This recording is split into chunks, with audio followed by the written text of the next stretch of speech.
मंथन के समय जब देव और दानव अमृत के लिए संघर्ष कर मैदान तैयार था। एक ओर कली की विशाल सेना, दूसरी ओर कल्कि। देवदत्त पर सवार हनुमान प्रकट हुए। अश्वत्थामा बाणों की वर्षा करते हैं, परशुराम दिव्य अस्त्र छोड़ते हैं।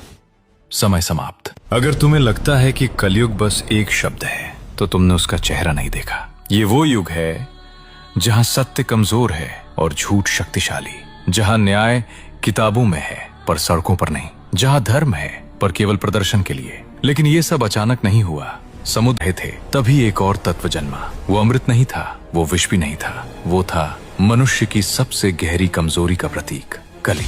वो तलवार लेकर पैदा नहीं हुआ, वो सिंहासन लेकर पैदा नहीं हुआ, वो प्रतीक्षा करता रहा। जब द्वापर समाप्त हुआ और श्री कृष्ण पृथ्वी से चले गए, तभी उसे समय मिला, तभी कलयुग प्रारंभ हुआ। धीरे धीरे राजाओं ने धर्म छोड़ दिया, गुरुओं ने सत्य छोड़ दिया, मनुष्य ने लज्जा छोड़ दी।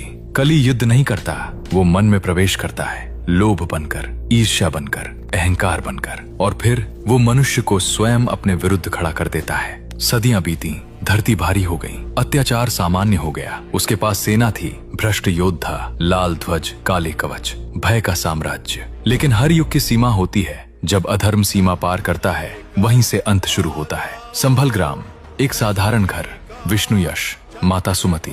एक रात आकाश असामान्य रूप से शांत था और उसी रात जन्म हुआ एक बालक का। कोई चमत्कार नहीं, कोई आकाशवाणी नहीं, बस एक ऐसी आंखें जो सामान्य नहीं थी। वो था कल्कि। वो साधारण बालक की तरह बड़ा हुआ, पर अन्याय देखकर वो मौन नहीं रहता था। समय आया, उसे हिमालय की पुकार सुनाई दी।